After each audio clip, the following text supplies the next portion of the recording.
soo dhawaada.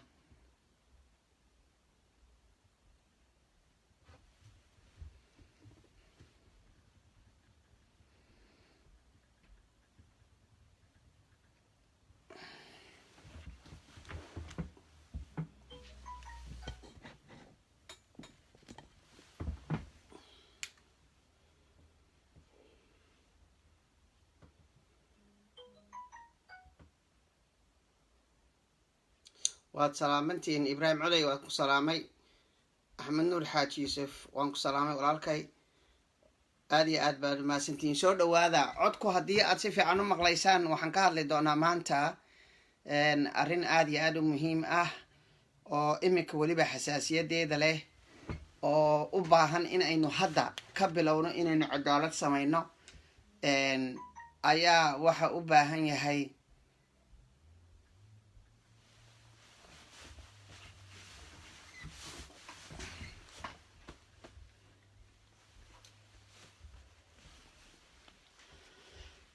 okay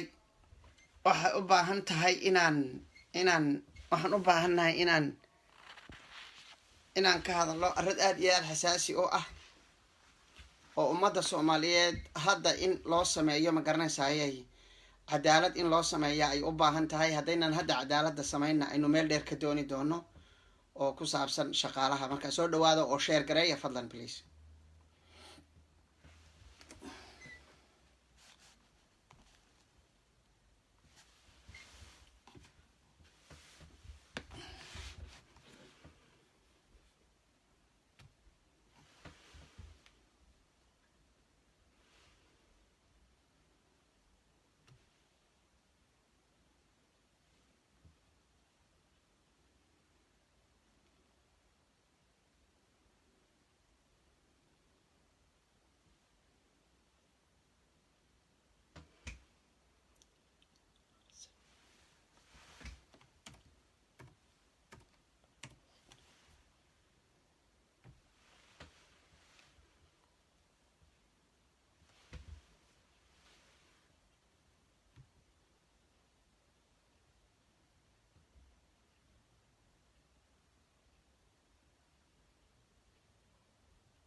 sii sheer gareeya fadlan.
okay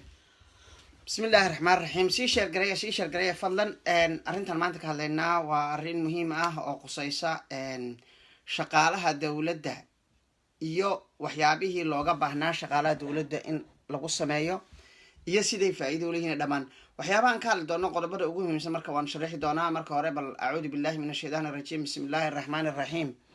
إن الحمد لله نحمده ونستعين ونستغفره ونتوب إليه من شرور أنفسنا ومن سيئات أعمالنا. من يهده الله فلا مضل له ومن يضلل فلا هادي له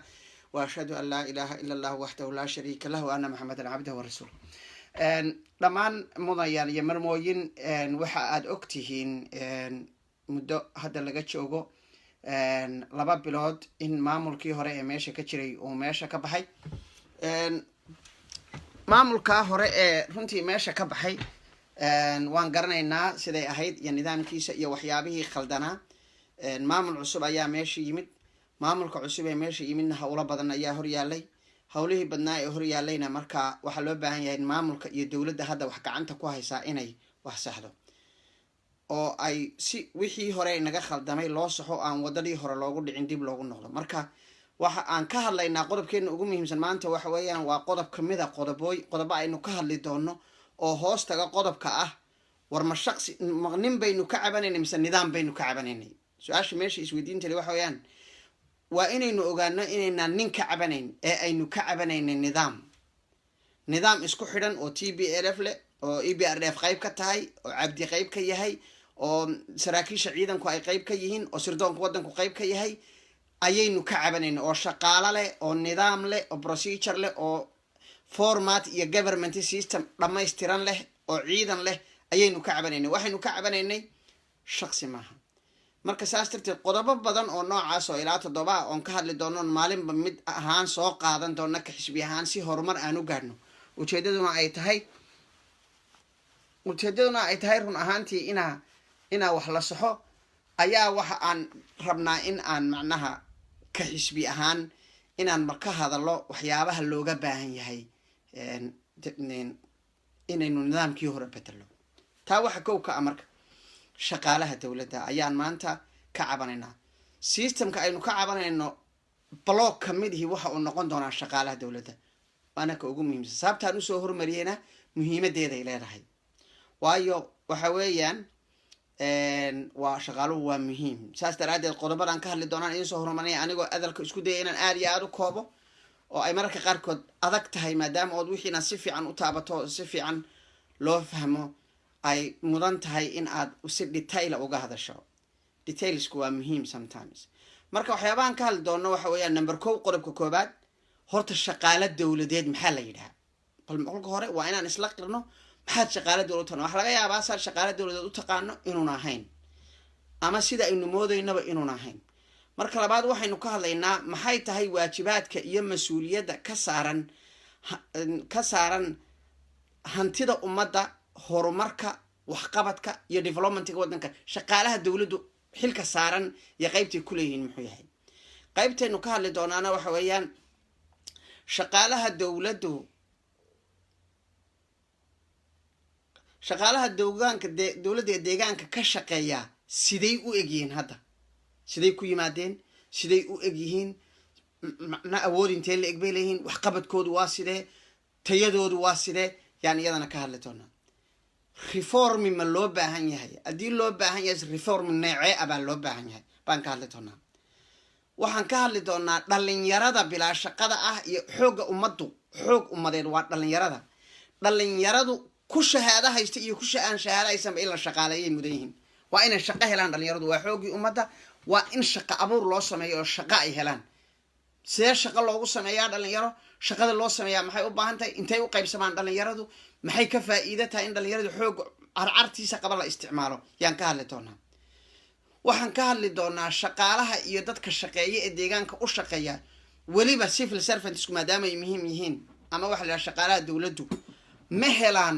helaan waxa la yidhaaho job security malayn. waxa job security la yidhaha job security waa important. haddaan job security qabin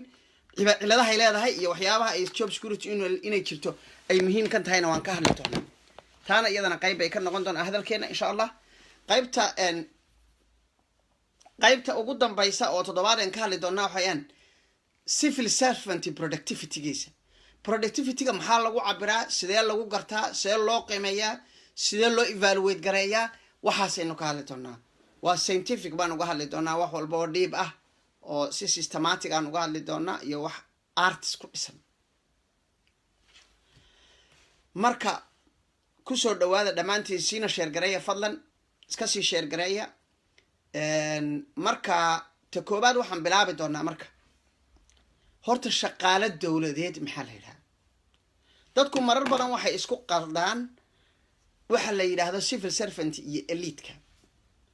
shaqaalaha dowladdu waa shaqaalaha ku shaqaalaysan criteria ay mareen iyo nidaam loo maray iyo CBA system waddankeena markaan eego wadamada kalena magacyo kala duwan bay leeyihiin marka kuwa ku shaqaalaysan ee shahaadadooda lagu shaqaaleeyay ee politicalka ka madax bannaan civil servant baa la yidhahdaa kuwaas dowladda markaa joogtaa ay hormoodka uga dhigtay ee civil servant leaderska ana waxaa la yidhaahdaa eliitka waddanka uu keensaday ee ninka dowladda haystaa tusaale iminka matalan maamulka hadda jiro oo kale maamulkii cabdi oo kale shaksiyada ay keensadeen in ay programkoodii iyo siyaasadii ay waddanka ku horumarin lahaayeen hirgeliyaan ee ay shaqaalaha dowladda horumar uga dhigaan baa la yidhaahdaa kuwa eliitka ama leaders of civil servant shaqaalaha dowladdu muxuu yahay hadaba shaqaalaha dowladdu waa mishiinka ummadda haga waa mishiinka ummad waddanka wada waddanka dhan ee dhisan iyo dowladda dhisan iyo nidaamka dhisan oo dhan shaqaalaha dowladdu waa mishiinka uu ku socdo wey mishiinka uu ku socdo shaqaalaha dowladdu waa mishiinka wey waana waxa kaliya ah ee hadduu kaa xumaado na horumarkaagii iyo qorshahaad lahayd iyo dowlad ahaan xataa siyaasadii aad rabtay aynan hirgelin hadduu kuu hagaagana siyaasadii aad lahayd ay hirgelayso kaabaa waxaa la yidhaahdaa shaqaalo dowladeed siduu muhiim u yahay muhiimadiisu waxa weeye dhowr meelood baan idinka tusayaa haddii shaqaalaha dowladdu xilligii loogu talagalay iyo intii shaqada ahaa ee laga suliyay loogu talagalay servicekii inay bixiyaan loogu talagalay ay hirgeli weydo oo ay gaari weydo oo ay achieve garayn weydo waxa dhacaysa horumarkii iyo political programkaagii dowladeed iyo qorshihii aad lahayd iyo nidaamkaad ku fikiraysay oo dhan kumbililin daaqada ka baxay kalifaysaa oo uunan ku hirgelin sidaas daraaddeed shaqaalaha dowladdu waa waxa ugu muhiimsan ee dowladii marka ay rabto inay wax hagaajiso ay hagaajiso oo ay ku xulato wax aad looga fiirsaday iyo nidaam aad looga fiirsaday iyo qorshe iyo process aad looga fiirsaday inay dowladdu u marto way dadka ay xulayso dadka ay shaqaalaynayso iyo dadka meel loo dhiibay waddan walbana maamulka iyo dowladdiisa unbaa taga laakiin civil servantigu inuu soo hadhaa loo baahan yahay oo uu ahaado qofku ku shaqaalaysan yahay aqoontiisa khibradiisa iyo akhlaaqdiisa iyo waxqabadkiisa inteen leeg buu qofku akhlaaq leeyahay inteen leeg buu aqoon leeyahay inteen leeg buu experience leeyahay intaasoo dhan baa muhiim maxay tahay haddaba kolka shaqaale dowladeed aad dhisayso ee aad shaqaalaha dowladeed ee aad rabto inuu wax horumariyaa oo ummadda servicekii loogu talagalay uu gaadhsiiyo waa shaqaale dowladeed oo sidee u eg su-aashaasaa loo baahan inaan ka jawaabno shaqaalaha dowladda ee ummadda servicekii loogu talagalay siin karaa waa shaqaalaha dowladda ee saddex calaamadood ee muhiima leh saddex calaamadood waa shaqaalaha dowladdu waa shaqaalaha dowladda ee saddex calaamadood oo waaweyn leh waxaana muhiim ah inuu shaqaalaha dowladdu uu leeyahay calaamadaha waa muhiim ta koobaad waxa weeye qabanayaan inay u leeyihiin xirfad aqoon iyo xirfad wey aqoon iyo khibrad wada socota inay u leeyihiin haddii nini PhD hadda kasoo qalin jabiyo oo la yidhahdo xafiiskaa tag wuu ku wareerayaa un laakiin waxaa muhiim ah qofku inuu kasoo bilaabo expert number 1 oo uu kor u soo kaco marka waddamadan aan joogno tusaale Yurub oo kale haddaad degree maanta kasoo qalin jabiso amaad PhD kasoo qalin amaad master kasoo qalin jabiso markaaba shaqada lagu dhiimayo hoosta kasoo bilow baa lagu leeyahay waxaad u baahan tahay apprenticeship baad u baahan tahay halkaa tag baa lagu leeyahay aqoon khibradeed baad u baahan tahay soo shaqee baa lagu leeyahay markaad soo shaqayso kadib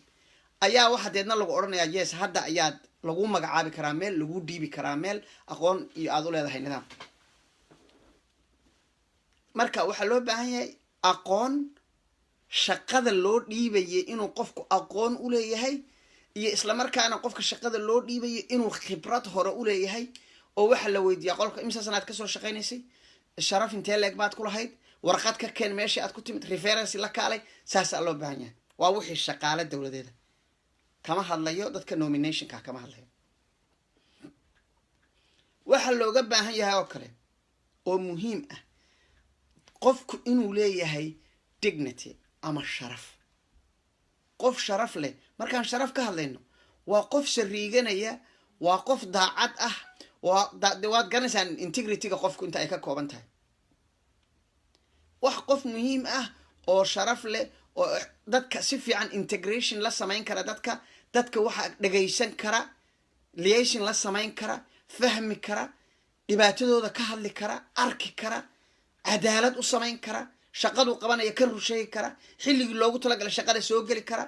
wixii loogu talagalay rangarayn kara oo samayn kara yaa loo baahan. ta saddexaadna waxa looga baahan inuu alla ka cabsi leeyahay. markaynu inagu Soomaalinahay waxaan uga baahannahay civil servant-iga inagu aanu rabno inuu daacad yahay qofku oo uu alla ka cabsanayo. haddii uuna qofku alla ka cabsanayn waxyaabo badan buunan xeerinayn. marka inaga waxaa laga rabaa qofka aan deegaanka leenahay, qofka civil servant inuu noqdo weeye, waa inuu wuxuu ka cabsanayaa jiro oo uu alla ka cabsi leeyahay. intaa markaan ka gudubno haddaba oo aan kaga soo gudubno qofka waxa laga rabo, waxaan u gudbaynaa intee in la eg bay horumarka qayb ku leeyihiin, intee in la eg bay dowladda suuban iyo good governance-iga ay qayb ku leeyihiin. u fiirsada, haddaadan good civil servant haysanin good governance ma samayn kartid. arrintaa ogaada. marka si loo helo haddaba good civil servant waa in la helo good leaders of civil servant oo ah agaasimayaashii iyo wasiiradii la magacaabay.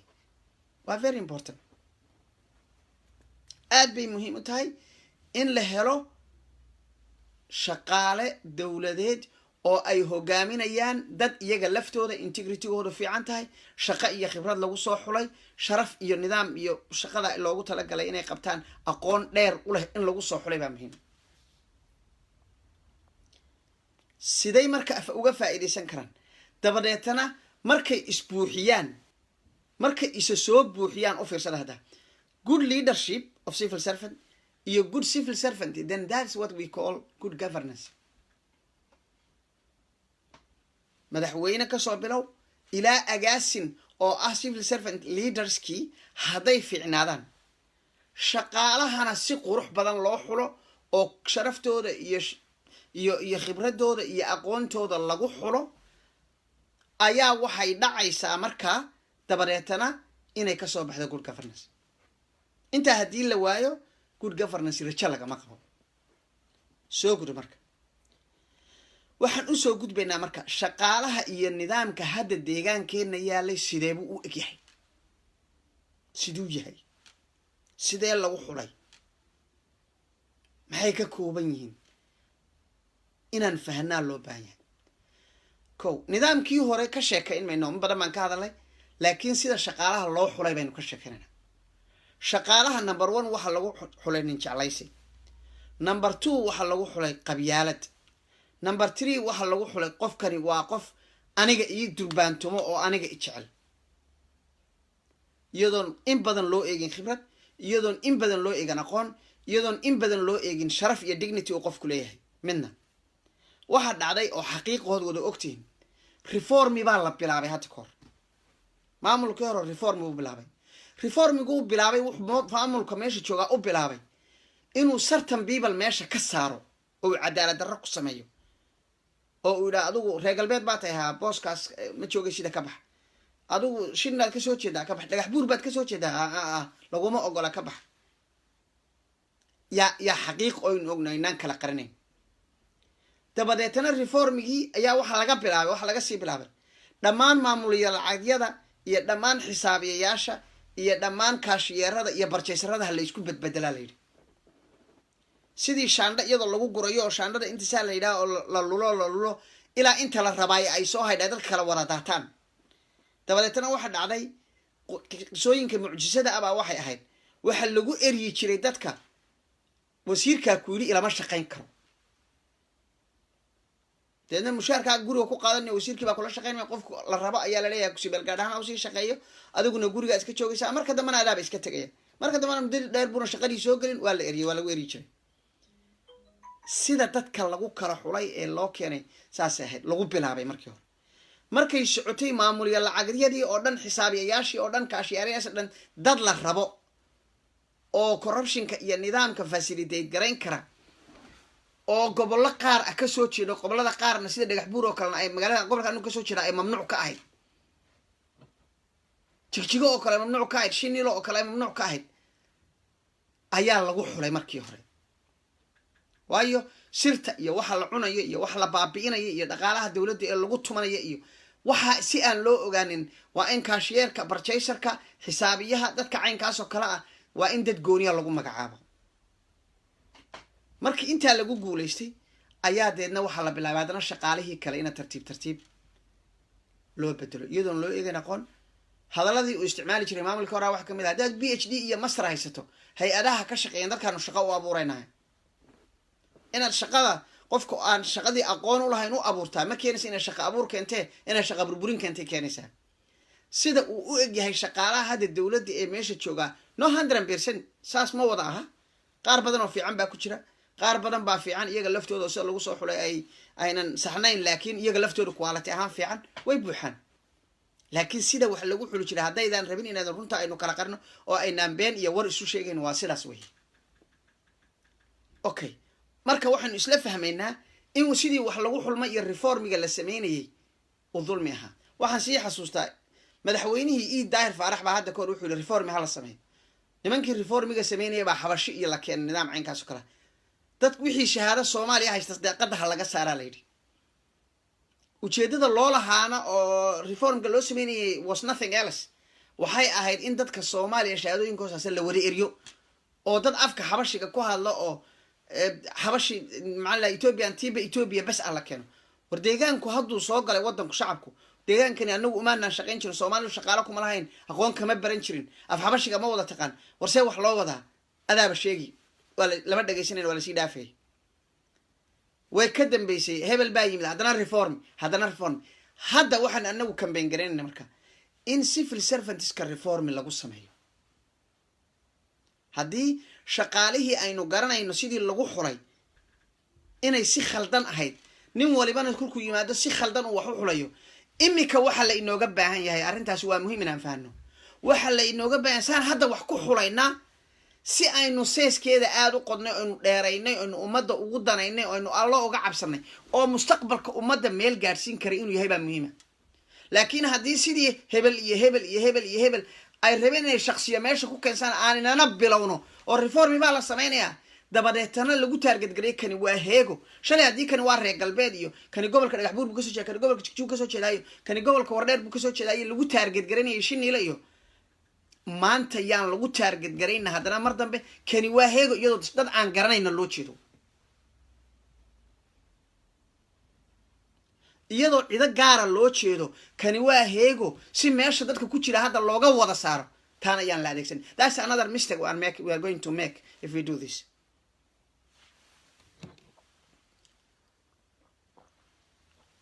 rale hada marka muhiimadu waxa weeye sida aan ku talinayna reformiga loo baahan yahay in deegaanka hadda laga sameeyaa waa sida shalay toole haddii la lahaa yaa taqaan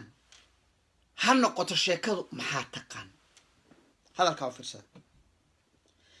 in reformi la sameeyo waxa ka horeeya afar arrimood oo muhiima in la sameeyaa ka horeysa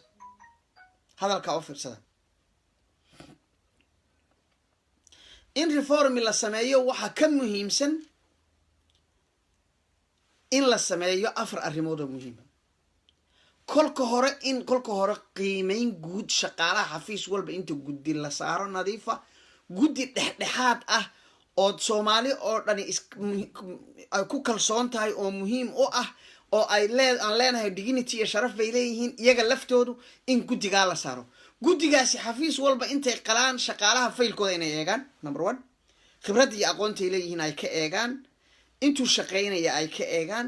dignity iyo sharaftiisa ay ka eegaan aqoonta uu shaqada u leeyahay ay ka eegaan dabadeetana markaa kadib ay qiimeeyaan loo keeno shakhsi xafiis walba loo qiimeeyo shakhsigani ma tuug baa shakhsigani ma khaa'in baa shaqsigani aqoon ma u leeyahay shaqada shaqsigani shaqada ma soo galaa shaqsigani ma lazy baa shaqsigani wuxuu loo dhiibay ma garanayaa this is what we need to think first in kolka hore dowladdu way ku mahadsan tahay baaqayagii iyo qayladayadii way qaadatay in reform la sameeyo ayaa la bilaabay laakiin sida loo wajahayaa now is wrong waan taasaan idin sheegaya sida maamulka dowladda cusub hadda jira uu reformka u wajahaya waa exactly siduu cabdi u wajahay haddii inta xafiiska la galo un hebel heegaad ahayd eri hebel agaasinkaas heega ahaa eri exactly waa wixii aan ka cararaynay ee ay sameeyeen maamuladii kuwan ka horreeyay dabadeetana wadadii qodaxda iyo milicda iyo maska badnayd baan haddana mar labaad ku dhacaynaa wey dulmigii iyo mushkiladii baan haddana ku dhacaynaa maanta haddii shalay toola aan lahayn kani waa ree jigjiga iyo kani waa ree dhagax buure shaqo ma qaban karaan berrina haddaan idhaahno kani waa ree fiiqeed iyo kani waa ree marsin iyo kani waa ree shaqo ma qaban karo oo cid gooni a loo dan leeyahay marka heega la leeyahay oo aan fahmi karno oo dadka biniaadanka in cadaalada sameeya loo baahan yahay that's another problem we need to stop this now guddi soomaaliyeed oo muhiim ah oo fiican oo akhlaaq leh oo dadku ku kalsoonaan karaan oo dignity iyo sharaf leh hala xulo fadlan marka guddigaa la xulo xafiis walba ha qiimeeyeen shaqaalaha qof walba oo meesha jooga ha la qiimeeyo aqoontiisa ha la qiimeeyo sharaftiisa ha la qiimeeyo dabadeetana markaa kadib qofka biniaadanka ama shaqadii waad u qalataa waad joogaysaa ama shaqadii waad ma qalantidoo ma joogaysid sidii waagii aan ogaa reformiga loo sameynayay ee sida inta aan ogahay loo sameeyo ee ahayd inta guddi meel lagu xareeyo reform la sameeyo qarraf hebel baa kusoo baxay boos hebel baa kusoo baxay boos hebel wax loo raacay aan la garanayn meel qofku u dacwoodo una garanayn wax lagu qiimeeyey iyo personal appraisal wax la yidhaha oo la sameeyey iyo evaluation una jirin completely waa khalad reformigu waa important waa muhiim laakiin reform marka eg maxaa muhiim ah we need to play the game is necessary to play the game but we need to play the game safe and correct muhiimaddu waxa weeyaan waa inaan reformiga samaynaa waa masti si loo helo cudud shaqaale oo hufan oo ummadda horumarka iyo targetka loo socdo iyo civil servant aan dib loo bedelin oo job security haysta si loo helo waa in marka hadda la joogo loo maro wata sax waayo maxaan reformi hadda u samaynaa su-aashaas baa naas weydiiso intaadan ka fikirin war reformi baan samaynaynaa you need to think why we are making reform first waxbaa khaldamay baan u samaynaynaa haddii wixii khaldamay aan halkii kasii wadno oo aan reero ku taarget garayna haddana mar dambe that's another wrong waa khalad labaad arrintaas wadadaasina waddo qurux badan ma aha wadada saxda ah ee loo baa waraan runta isu sheegay dad walaanahay oo aan kaftano shalay toole haddii annagana la taargetgayn jiray maanta anagu taargetgaynada ree dhagax burnaay maaha haddaan ree qabri daarana in shalay haddiina la taargetgaranaya maanta haddana aan taargetgarana dadka maaha haddaan kolba ninka mas-uuliyiinta iyo dadka mas-uuliyiinta ugu sarreeya ee siyaasadda ku guulaystay haddii ay u arkaan inay timekoodii tahay oo waxay doonaan qaban karaan waxay doonaan samayn karaan dabadeedna ay tacadigii iyo nidaam darradii iyo sharci darradii halkii iyana tu cusub ka abuuraan berriga kala yimaadaana sidii unbuu samaynay maanta shalay hadduu cabdi joogay oo uu khaldamay oo maanta mustafa keenay oo uu khaldamo oo berri cabsiye la keeno oo uu khaldamay un isna that's wrong we need to draw a line and stop this waxaa loo baahan yahay oo muhiim ah shaqaalaha inaa marka hore la qiimeeyo qofku inaa lagu qancin karo sababta loo eriyay qofku xaq buu leeyahay waa muwaadin markaanu lahayn ha la reformi garayo ujeeddada maanaan lahayn dad ha la taarget garayo ee waxaanu leenahay cudud shaqaale oo hufan meesha ha la keeno oo soomaali ah okay maxay keenaysaa marka u fiirsada haddii marka wadadii khaldamay haddana mar daba la qaado qofka dadka mas-uuliyiinta ee madaxweyne leh ee wasiir leh ee xisbi leh agaasin leh iyo xisbiga meesha joogay dani ugu jirtaa in la helo cudad shaqaale oo hufan berri siraaj hadduu ku guulaysto systemka wuxuu u baahan yahay cudud shaqaale oo hufan hadduu wadadan iminka aan ka hadlayno oo kala marana cudud shaqaale oo hufan heli maayo waxba uma qaban doono horumarna ma samaynayo maxay keenaysaa marka haddii wadadii khalday haddana mar lagu noqdo maxay keenaysaa qofku intuu joogo wuxuu ku fikirayaa job security ma haystin job security kol haddaadan haysan haddaad joogtahay guri ka dhiso haddaad joogtaaya boob kollay berri baad ka tegiyo cun كل كنت عادي دتك reerkiina meesha ka buuxi dadkaaga shaqaalayso sumcadiyaada ka dhixwaayn reerkaaga hadda dad shaqaale exactly kilkeena wax ka dhaca wasila exactly hadidan iskeen tireen midhaha ay dhali doontaana waa midhaha si hadaba taa looga taxadaro sidaan sheegnay waa in la helo guddi ummadda oo dhan ku kalsoon markaad mas'uul tahay dadka aad xulaysaa dadka aad adigu jeceshahay ma dadka aad adigu rabta maaha waa dadka aad isleedahay waxbay qaban karaan waa dadka ummaddu u arkayso inuu cadaalad yahay adigu ummaddu waxay kaa sugaysaa inay cadaalad tahay haddii actionkaaga aad samaynayso oo dhan uu unfair yahay dan adiguna unfair baa tahay haddaan af macaan maanta oo dhan kugula hadlo waxbaynu wanaajinaynaa waxbaa la qabanayaa waxbaa la horumarinayaa ay dhahdo tallaabo kasta oo aan qaadana ay dulmi tahay iyo dhibaato iyo cadaalad darro iyo qabyaalad iyo qurun wax sax ma jiro kulligeena saynu Soomaali hadaan ku sifaysanaa waa sidaas waa inaynu arrinta ka baxno inuu ka fogaano waa inaynu ka fikirno war maxaa ummadan u dan ah war maxaa waxa ummadda u dan waxa umusha u dan ah ayaa ilmaha u dan ah hadalka oo fiirsada ummadda waxa u dan ah ayaa mas'uulka u dan ah anigu haddaan rabo inaan mas'uulaha madaxweyne maanta ka noqdo amaan wasiir ka noqdo amaan agaasin ka noqdo waxaan u baahanahay berito la ka maalin inaan la yiraahdo wallahi ninkaas shaqada waa qaban karaa wallahi nin kasta oo yimaada hataa kii aan mucaaradka aniga nagu ahaa urur ahaan ama xisbi ahaan ama dawlad ahaan berito la markuu yimaado hebel lagama maarmo waa in la yiraahdo oo tahay qof cadaalad qof ummadda u fikiraya qof danayne allana wuu kugu jeclaan markaa shaqa ma waaysid horumar ma waaysid wax walba bahatana waad heli sidaas daraadeed waxaa loo baahan yahay in aynu markaan reform samaynayno guddiga la saarayay guddi cadaalad ummadda ay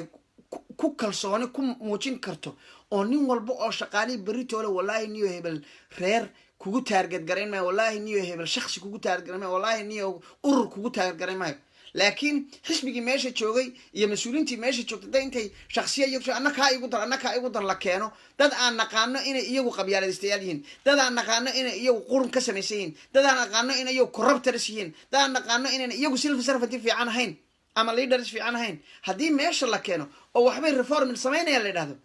reformigaasi reform noqon maayo dulmi kaluu noqonayaa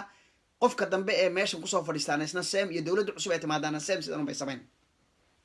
sidaas daraadeed wadada waa in laga gudbo reformigu waa inuu ku salaysan yahay cadaalad waa inuu waxaa jira wax la yidhaha independence of fact iyo independence of appearance haddii qofka iyadoo si cadoo fact abaad independence u tahay oo aadan qof dhexdhexaada noqonin oo aan lagu arkin shaqada aad qabanayso qof dhexdhexaad oo cid walba dhex u ah ama haddaadan saa ahayn oo shalay toole ninkii aad isayseen haddii meesha la keeno colka aydan oo berri toole isagoo hotelka kula qadaynaya la arko oo casho uu sameeyay ninkii aad isayseen berri toole cadaalad baan labadiin idin samayn kuma dhihi karo sidaas daraadeed waxaa loo baahan yahay dadka reformiga loo dirayo u fiirsada hadday u muuqdaan dad cid gooniya taarget garaynayo ama heegaha ku taargareen ama qabiil ha ku taargareen ama shakhsi gooni iyo shakhsi nacayb ha ku taargareen waxba reformigaasi waxba ma soo kordhinayo good governance-na kama imanayo marka mas'uuliyiinta ugu sarreysa deegaanka waxaa laga rabaa ee xisbi leh ee maamul leh ee wasiiro leh ee madaxweyne leh ee kulli leh waxaa laga rabaa inay xulaan dad nadiif ah oo aan qabyaalad u muuqan oo aan qabiil nacayb u muuqan oo alla ka cabsigoodu sarreeyo oo cadaalad iyo justice lagu yaqaan oo eexla'aan lagu yaqaan waa inay noqdaan waa furihii waxaan ka hadlaynaa u fiirsada waa fure waxaynu ka hadlaynaa maxaan idiin soo dhiiraandhiriyey civil servantiga haddii una hagaagin dawladdu ma hagaagayso haddayna dawladdu hagaagina dadku horumar ma gaadhayo sidaas daraaddeed waxaan ka hadlaynaa is in our heart this our heart guys we need to think twice sidaas daraaddeed reformiga la rabay waa reformi dadka inta la qiimeeyo oo deedna xafiiska kolka la qiimeeyo nin walba shahaadadaada iyo aqoontaada iyo khibradda aad leedahay la liisgareeyo oo wax la yidhaahdo dee job inventory la sameeyo oo job inventoryga la sameeyo job description fiican xafiis walba loo dejiyo oo reformigiisa la diyaariyo oo job referencing iyo job evaluation la sameeyo oo dabadeedna shakhsi personal appraisal la sameeyo oo wax oo dhan la isku maaj kareeyo dabadeetana sidaas daraaddeed marka ugu dambaysa liis la soo saaro oo qof walba inta personal loogu yeedho qof hebel xafiis hebel inta la tago hebel halkaasaa lagu qoray sababta lagu qorna sidaa ula socdo wax dooda maad ka qabtaa hadduu yidhaha okay baan ku ahay daas okay baad ku taas ka soco hadduu dood ka qabo waa inuu doodiisa sheego sababta lagugu xulay guddigu waa inay qancin karaan qofkii meesha laga qaaday sababta looga qaadayna waa inay ku qancin karaan waa in wax cid walba oo timaada hadday aragto evidencegeeda wato inuu yahay oo haddii la yidhaha warbooska ninka uu dacwooduhu c b a da berrito lu dacwoodo yidhaha waa laygu xadgudbay faylkaaga soo xaree maxkamaddu ay odhan karto oy eegi karto ay odhan karto kolkaanu eegnay kriteriyadii iyo nidaamkii ay u mareen rag u fiirsada cabinetku kama fadhiisan weli oo si fiican oo evaluation inta guddi technica ah loo saaray kasoo shaqeeyeen reformiga civil servantga lagu sameynaya sidaas u ekaan kora mayna dhihin starting point strong system is very very important. I don't understand why this government is steering away from the system. Ma fahmi karo degmooyinkan ka hadalay system la-aantii lagu xuray tanaan ka hadlayna haddana system la-aanta loo marayo well waan soo dhaweynaynaa in reformga la sameeyo waan ku hadlayna way qaateen well nice laakiin wadada loo marayo iyo system processka loo maraya waa inuu hufan yahay si loo helo civil servant hufan reformigana halkaas haddaan soo dul maro marka reformiga aan anagu arkaynaa waxa weeye ee internationally iyo diin ahaan iyo dhaqan ahaan iyo akhlaaq ahaan iyo dignity ahaanba fiican waxa weeye in marka hore la sameeyo system la dejiyo systemkaa la meel la dhigo xafiis walba la galo job inventory la sameeyo faylka qofka la eego documentigiisa oo dhan la weydiiyo wax documenti oo kale oo intii ka dambeysay shaqada lagu shaqaaleeya la heshay maa jira khibrad intuu shaqeynaya halkaasi ku qoran tahay la nood gareeyo warqad lagu dul dhajiyo faylkiisa ah job inventorygii la sameeyey aqoontuu leeyahay khibraduu leeyahay magaciisa oo saddexan rarag form la diyaariyo kaas inay diyaariyaan guddiga technicadi bay ahayd oo deedna lagu dul qoro rarag go-aankii laga gaadhay iyo sababtii lagu xulay iyo shaqadii lagu xulan lagu qoro saxiixii guddiguna ay saxayin hadhow berritoo la kamaalin markii la qiimeeyey ee shaksi loo qiimeeyey xafiiskii markii la qiimeeyey aqoontaada markii la qiimeeyey dignityga sharafta markii la qiimeeyey khibradda aad u leedahay waxaan ku qorna booska hadduu berritoo la ka doodo welcome soo dhawow waa in deedna la qanciyo taasaa ku xigta marka la dejiyo ee la reformga u dhamaado xafiiska ciddii dood ka qabta waa in muddo la siiyo 28 cisho ciddii dood ka qabta ha timaado ha laga qanciyo haddii ay ka qanci weydo abiil ha qaadato maxkamadda ha tagto civil servant sidaa u samaysan oo adag waa in la helo reformigana waa in wadadaa loo maro wixii aan wadadaa ahayna loo maraa still waa dulmi kale uuna dumayaa arrintaa meel ku qorta waxaan u gudbayaa marka ugu muhiimsanaan u gudbayaa waxa weyaan hadda haddii la yidhaha civil servantska reformiga maxaa ka dhalanaya markaa haddii sidaa loo maro oo sidaa loo qurxiyo maxaa ka dhalanaya waxaa ka dhalanaya dad meesha ay joogaan aan joogin inay jiraan aan joogin oo ka tegaya marka labay noqon booskaad ku qornayd haddii aad u qalmi weydo oo booskaasi boos u qalmi waa u noqdo waxaa dhici karta tusaale in guddiga technicalka ah ee guddiga cabinetka ee la saaray ay soo go-aamiyaan iskeelka maadaama aqoontii shaqada dadku kor u kordhay iskeelka wax lagu xulayo iyo kriteriyada booska loo qabanayo kor ha loo qaado hadduu boos kolka hore lagu shaqaalayo degree iyo 2 sano khibrad ah waxaa loo baahan yahay in hadda lagu shaqaalayo master iyo 2 sano khibrad ama degree iyo 10 sano khibrad ama 20 sano khibrad kolka iskeelkii waa in marka hore intaan reformiga la gelin CBA da iyo guddiga cusub ee la magacaabay ay isla fadhiistaan adeedna haddii la go-aansado maadaama aqoontii deegaanku kor u kacday in iskeelka shaqada looga baahan yahay shaqo walba si shaqo tayale loo helo kor loo qaado dabadeetna waxay u baahanaysaa in shaqooyin kor loo qaado haddii saasi marka ay dhacdo labaa mid dhacaysa marka qofkii inuu ama booskii shaqadiisa kusii wado oo la yidhaha waad u qalantaha ama la yidhaahdo waa laga qaaday wixii la doonaba ha looga qaado ama evaluationkii lagu sameeyay ku guuleysan waayo qof aan shaqada soo galay ha noqdo absenkiisu ha bato nidaamkiisu ha bato wixii soo dhan marka ama qof macnaha dulmi iyo dhibaato lagu hayo oo si sharci loo maray oo nidaamka loo maray cadaaladda loo maray sidoo la arkay inay ku waayo hadduu waayo ma waxay tahay in la tuuro su-aashu waa maya su-aashu waxa weeyaan in la qaado qofkan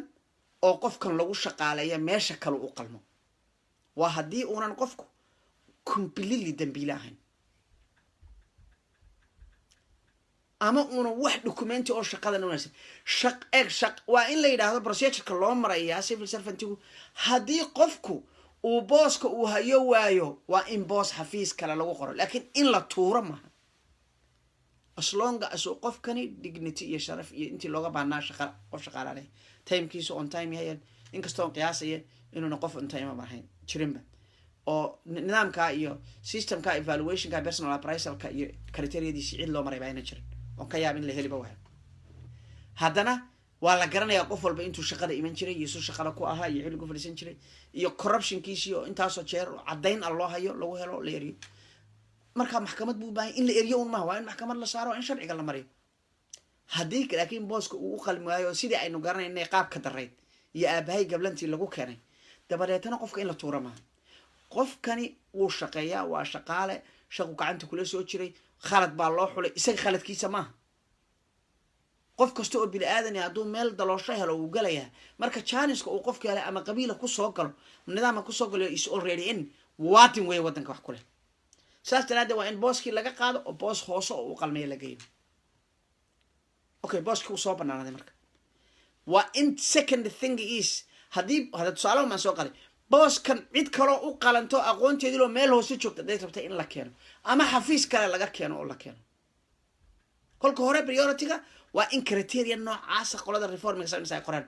kolka hore xafiiska gurigiisa laga raadiyo haddii qof buuxinaya laga waayo xafiisyada sectorka oo social sectorka iyo economic sectorka isla sectorka ha laga keeno haddii sectorka laga waayo social economiga laga waayo ha laga keeno dhammaan sectorska dowladda oo kale haddii laga waayo then ha laga keeno dhalinyarada banaanka joogta ee shaqada diyaarka ah ee shaqada laga eriyaa banaanka joogta hadduu jiro qof waqtigii maamulkii qaabka daraa oo meesha joogay shaqadan ku shaqaynayo oo la eriyay uu jiro isagana priority halkaa la siiyo wada caynkaasoo sequence step aa loo maro waxa haddaan sidaa loo marin mushkiladeeda yeelanaysaa dabadeetana marka sidaa la sameeyo ma ina intaa lagu daayaa no one thing is important waa in la sameeyaa personal appraisal system joogta oo xafiis weliba leeyahay oo cadaalad ku salaysan 6 bilood walba in qofka la qiimeeyo shaqadiisu maxay ahayd ma tuugba ma shaqada ma soo galaa shaqaalaha soo ula hadlaa shacabka uu shaqeeyo soo ula hadlaa shaqadii loogu talagalay iyo maxaa la yiraahdaa achieving the target suu ku yahay in sidaas oo kale qorshe u sameeyso dee wadamadan waad aragteen kulli annagu aan joogno 6 bilood baa lagu qiimeynayaa haddii aad ka soo bixi wada shaqadaada يعني waxa lagu leeyahay chance baa lagu siinayaa caawin baa lagu dirayaa haddii caawintaas ku anficin waxa lagu leeyahay saaxiib it's not because you don't want to do the job you are not willing to do the job marka qofku inta uu diyaarna u yahay shaqadii wixii aqoon u leeyahay in la caawiyo waqtiga la baro waqtiga soo gal maxaad u soo gal laadahay lagu la xisaabtamo hadduu ku sii wada marka digniin la siiyo wadadii caadiga ahayd loo maray dee personal appraisalka caadiga iyo evaluationkii iyo disciplining systemkii dhammaystiran waa in la hufo kaa haddaan hadda kaa la hufin dabadeetana wadadii unbaan weli ku soconnaa qofku wada saxa oo loo maro taa maxaa dheer marka waxaa loo baahan yahay CBA da xafiiska la yidhahdaa warqadahan qararaf nin baa la ordayo meel baa lagu soo qoray qararaf war waxaasi ma jiraan CBA du inay wax shaqaalaysato si ka qurux badan baan idin haynaa waa laga baxay adduunka waxa waa old fashion waa in ay soo dhajiyaan shaqaalaha xafiis waliba uu shaqadooda soo dhajisto markuu soo dhajiyo xubin CBA da ka midina waa inay timaado xubin CBA da ka mid ah iyo xubnaha guddiga shaqaalaha ee xafiiska inay isla fadhiistaan deedna shahaadooyinka la soo gudbisto dhan ay eegaan dabadeetana lala shaqeeyo dabadeedna saa lagu xulogay wadadaa in la maro wey haddii qofkii haddaba shaqada joogay shaqaalihii dowlad maamulkiisa ku xadgudbo isagana waa inuu leeyahay meel uu dacwoon karo annaga wadanadan aan joogno oo kale waxaa la yidhaahdaa tribunal baa la yidhahdaa marka waa maxkamad shaqaaluhu iska leeyahay gooniha ama private sector ka noqoto ama public sector ka noqoto sidaas daraaddeed tribunal iyo shaqaale dowladeed oo ururo shaqaalo u hadla waa in la abuuro oo la yidhaha qofkan maxaa lagu eriyey muxuu ku mutaystay systemka inaan barno wey taa halkaasaan ka baxay marka reformiga iyo reformiga waxaa loo baahan yahay in uu ku salaysnaado ama uu ku dambeeyo. waxaan u gudbi doonaa marka intaa shaqaalihii gudaha la qaybiyo dhalinyaradii baa soo hadhay intaasoo aqoon yahan oo shalay toole ree hebel baa tahay lagu taargetgareeyey ama kan baa tahay lagu taargareeya ama gobol hebel baad kasoo jeedaa lagu taargetgareeyey ama anaa ku neceb oo ima sacabatumeysidoo heega ma noqotidoo nasoo facebooka ma soo gashid lagu taargetgareeya baa jira. dambi inta loo sameeya beenbeena lagu eriyay. shaqaalaha dadkii hadda ka hor shaqaynayay dadka freshka ay soo qalan jabiyey iyo dadkii hadda ka hor shaqaynaya waa in la kala horumariyo. dadka dulmiga tirsanaya ee shaqada hadda ka hor laga eriyey priority waa in kuwa la siiyo. in kuwa marka hore priority-ga la siiyo, in iyaga marka hore la horumariyo, kayskii lagu eriye la eego, xafiiskay ka shaqaynayaan shaqa in looga heli kara la eego, haddii looga waayo ku kale looga raadiyo, shaqo loo raadiyo, shaqo abuurid dhalinyarada banaanka joogta loo abuuro. dowladdu mucaarad iyo mushkila kama dhammaanayso. dadka shaqaalaha ee ummadda ah ee la taargegeeyey ee dulmigii lagu sameeyey inay hiil ka helaan u baahan haddii loo hiilin waayo dowladda hadda jirtaa dadka qalbiyadooda hantiya mayso. waa talaanu siinayna weliba waa siraha urur ahaan inaanu siina mahayn laakiin siraha aanu maamulka iyo nidaamka meesha jira siinaynay kamid tahay. waayo naxdin iyo kalgacayl iyo lexjecel ayaa nooga jirta waddanka. hadday sidaas sameeyaan waxaan u soconna bay fulinayaan. marka ummad ahaan kulli ahaan waxaynu u soconna bay fulinayaan. haddii kale oo ay gara maraana dee sheeko kale ay ku shaqaynayaan wax kale ay ku shaqaynayaan. sheekadii wadadii aan naqaane ee mushkilada iyo halaaga badneed bay ku dhaci doonaan. okay maxaa soo haray marka mar haddaba markii wixii aqoon-yahan ah shaqo loo abuuray shaqooyinka xafiisyada la dhammaystiro wixii aan aqoon lahayn ee shaqaalaha dadka dhalinyaradu waa xoog ama aqoon iskuulka qofku muhiim maaha inuu iskuul dhigto maaha inuu haddaad tidhaahdo dadka qofku waa inuu aqoon leeyahay bas qofka aqoon unbaa shaqo helaya clear discrimination iyada lafteedu mushkiladna kama dhammaanayso waxa etoobiya oo dhan ragaadiyay iyo africana waa sidaa maaha. waa in shaqo abuur la sameeyo, shirkada la sameeyo, iskaashatooyin la sameeyo. dadka aan aqoonta jaanis u helin ama aan waaga yaraayeen ka faa'iidaysan maaha in la tuuro iyaga laftooda war aqoon malen dhaafi waxa in la yidhaha maaha. that is not the important one. qof kasta oo dhalinyaro ah oo deegaanka jooga waxa uu u baahan yahay inuu shaqeeyo. waxaana looga baahan yahay maamulka jira inuu shaqaleeyo. maamulka jira wuxuu mashquul ku yahay oo uu fulin kari laayahay systemkii civil servantskii hore ee shaqaynayay inuu shaqo u abuuro. forget about inuu dhalinyarada ka fikirayo mustaqbalkooda. mushkilo dhalinyaradu kama dhigna ninku hadduuna dugsi gelin. adiga haddii ilaahay jaanis kuu siiyo aabaha iyo yada ay dhaqaala haysteen oo magaalo aad deganayd oo meesha wax ku baranaysay joogeen ama ay dibad ku geeyeen aad aqoon kusoo baratay ama ilaahayba adiga ku salan siiyey kama dhigna ninka miskiinka ah ee kuuliga ah ee shaqaynaya ee masaakiinka ah in aad tidhahdo warkaas aqoon ma leh meel laguma qorayo naga aqoon ma lehde maaha. waa in la abuuro shirkado dhismo oo ururo shaqaalo oo qaybta dhismaha ah oo liis la qoro oo dadka ay la yidhahdo dad shaqaalaha halkaa unbaad kasoo qaadan kartaan oo sidaa loo shaqaaleeyo oo shirkado beeraha iyo ka shaqeeya la sameeyo oo dhalinyarada xoogoodu furan yahan shaqo loo sameeyo oo la sameeyo shirkado magaranaysa ganacsi la sameeyo oo dhalinyarada shaqo abuurid iyo small scale business la sameeyo. in dadka qaar wax yaqaanaan ee aqoon iyo xirfad u leeyihiin dowladdu ay ku facilitate garaysaa shaqada iyada u taalla way laakiin uma muuqato sidaa. dowladaha africa uma muuqdaan. dowladda etoobiyana wayba kasii liidataa geedkeeda allah bay yihiin. marka dhalinyaradu waa xoog. dhalinyarada xoogooda carcarta leh haddaanan ka faaidaysan ma odayaasha 60 jirka aan ka faaidaysanayna aan shaqooyinka geynayna. marka this is a problem. ilmuhu markuu dhalinyaro yahay uu 20 jir yahay uu miyi ka yimid oo uu xoogiisu carcar leeyahay dee wuxuu samayn karaa intaasoo kanaaloo beeruu jeexi karaa, biyuu ku dugi karaa wadooyinka, beeruhu soo jari karaa, beer buu beeri karaa, beeruhu macnaha ka shaqayn karaa. tababar baa la siin karaa. waxaa loo samayn karaa tababaro yaryar oo wax la yidhaahdo vocational training baa la samayn karaa dadka. in la furo meelo yaryar oo ay dowladdu ay waxbarasho ahaan dowlad waxbarasho ahaan ay kor loogu soo qaadi karo xirfado gaagaaban lagu bari karo, farsamooyin gacan lagu bari karo, maxay ahayd lagu bari karo waxyaabo yar oo muhiim ah lagu bari karo sida wax loo qorayso wax loo aqriyo iyo course gaagaaban oo facilitate garaysa inay shaqada qabtaan dabadeedna shaqadii la geliyo. that is was important. dhalinyaradu waa xoog. intii waaweynada cirada lahayd baa is eeganaysa. waddanka dhalinyaro u fiirso islaam iyo diin iyo dowlad iyo meel walba u fiirsana waddan aan dhalinyaradiisa la squeeze garayn oo la isticmaalin horumar ma sameeyo marka dhalinyarada da'da yar waxaan rabnaa in ay noqdaan on the spot marka ugu horeeya waxyaabaha laga fikiray noqdaan ma rabno in dhalinyaradayadu badaha ku daataan ma rabno dhalinyaradayadu inay doonyo ku dhammaadaan ma rabno in magafuhu uu ku qasho oo kaliyaha kala baxo libiya ma rabno saaxiib dowladda waxaa laga rabaa arrintaa inay xoog saarto dhalinyarada waxaa looga baahan yahay in la dejiyo dhinka dhalinyarada ee 20 jirka ee maanta soo jooga ee aan iskuul weligii gelin ee muruq waliba intaa leegyahay gabadhu guursadu u baahan yahay guri uu dhisto u baahan yahay mustaqbal buu baahan haddii uuna arkaynin mustaqbalkiisa inuu meesha ka muuqdo inuu badweyn isku jeexo ama magafa kaliyaha kala baxo ama bad ku dhinto there's nothing else u diidaya wax ka prevent garanaya ma jiro sidaas daraadeed maamulka hadda jira waxaa laga rabaa war waddankan aqoon-yahankiisii baa ka haajiray iska daa halkuu marayaa qof aan aqoon lahayn systemkii sidaa ahaa inaynu bedelaa loo baahan yahay oo waddanka iska daa kuwa gudaha ku jire kuwa banaanka ku jira ay kusoo hirtaan dadka banaanka jira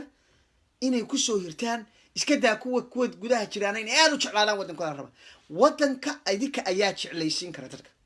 taana intaasaan kala yeehay dhalinyarada waxaan ka hadlaynaa waxaan u gudbayaa marka waxa la yidhaha productivityga shaqaaluhu marka hadduu sidaa yahay marka inta systemkaas sidaa loo dhiso ee saa loo qurxiyo waxa muhiim ah hal dhaqan oo Soomaali haddaynu nahay ama Etoobiyaba badideeda haddaynu nahay aan culture inoo ahayn baa jirta wadamadan baan ka baranay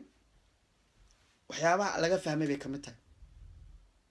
waxyaabaha laga fahmay waxaa kamid ah qofku inta uu shaqaynayo timeka uu u shaqaynayo ummadda waa inuu productive yahay protective inuu yahay qofkaasi qof protective leh uu yahay baa loo baahan yahay marka productivityga shaqaaluhu waa important caafimaad baa dad geysay waxbarashaa dad geysay iskuul baad macallin uga dhigtay beeraha tiri xafiiska beeraha ka tahay technician war haddii uuna fikir soo kordhinayn oo arrintiisu ku xidhantahay uuna lacag xageen ka gaadhaa oo gawaaridii shacabkii dowladda loogu talagalay every minute iyo every goojo oo batrooli waxay loogu talagalay inay horumar waddanka ka samayso looguma talagelin in lagu wareegaysto oo lagu tamashlo inta tay la qaato suuqa lagu wareego maha ujeedadu inay islaamihiinu kusoo shaqaystaan oo kusoo adeegtaan sida awal baan ku arki jirnay deegaanka ilaahay midkana ka socoto looma baahna xafiis walba maamulka waxaa laga rabaa transportation management inuu keeno time management inuu la yimaado space management xafiisyada laftooda inuu la yimaado cost managing inuu la yimaado oo petty cashku muxuu ku baxaa warqadu maxay ku baxdaa warqad wax ma lagu qoraa war iska daa wax lagu qoro xaqiiqda waan ognahay intay soo gasho lacagtu iyadoo khasnadaha ku jirtaa la xidhaa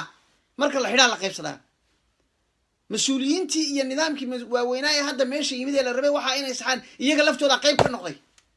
they need to stop this beni walba hal santi oo Ethiopian ah iyo hal goojo il dhibiqdeed oo batrool ah waa inay meeshii loogu talagalay loo use kareeyo waa inaan meel kale loo use kareyn that's what productivity means shaqaaluhu timekii loogu talagalay iyo waqtigii inuu soo galo on time inuu ayar maanta oo dhan telefoon iskaga hadlo waa aragteen qurbaha markaad joogtaan haddaad ma laba jeer adoo ku hadlaya telefoon lagu arko waxa lagu leeyahay dad anagaad noo shaqaynaysaa mise telefoon baad u shaqaysaa waxa weeyaan jabana la iska qaadan la iska farsanaya hawaa baa lagu jiraa war waxaasi shaqo noqon mayno horumarna gaari mayno horumar waxa lagu gaari karaa timeka lagugu baygareeyay waa inaad you have to spend you need to spend it waa inaad time soo gasho target aad leedahay aad maanta qabanayso target ka baxdo wax la yiraahdo target iyo plan of action iyo wax jira ma jiro meesha waa in plan of action waa in dadka laga shaqaysiyo waxay u talaa shaqadaasu civil servant leadership ka u talaa arintaas madaxweyne ka soo bilow ilaa agaasin bay u talaa arintaas waa inay shaqo agaasinuhu departmentigu agaasinka ka yahay director ka yahay waxaa loo baahan yahay inuu target maalin la ah week la ah bil la ah 3 bilood la ah half year ah year ah 5 year inuu diyaariyo loo baahan yahay uu tigareeyo kaasoo qabsamay waxna uu data sameeyo waxyaabaha aan jeclaan lahaa mar intaan deegaanka imaada inaan tala badan ka geysto waxa kamid ah waxyaabaha la yidhaahdo inaad daatada sida loo ururiyo capturing data waa very important waayo deegaankeena kama jirto ethoobiana maba ka jirtaba waxa weeyaan sida lagu in data iyo waxqabadka daatadiisii activity ila wax weeyaan haddaad business hayso shay baad soo iibisay shay baad sii iibisay faa'iidaad ka qaaday waad garan kartaa intaad faa'iiday laakiin civil servantska ama shaqada aad shacabka u hayso shaqada ay shacabka civil servantku u hayaan service weeye serviceka waxaa lagu qiimeeyaa inputkii ku soo galay iyo outputkii uu soo saaray what's the outcome waagi hore waxaa la odhan jiray income output hadda waxaa la income outcome marka waa la bedelay outputkii waayo outputku cilado badan buu yeeshay sidaas daraaddeed waxaa loo baahan yahay in la xaqiijiyo taargadada kolka hore deedna la achieve gareeyo deedna la evaluate gareeyo deedna dib loo eego waayo u hirgeli waaya waxaan waa muhiim aan ka hadlaynaa sidaas daraaddeed waxay aniga ila tahay dhammaan waxyaabahan oo dhani waa muhiim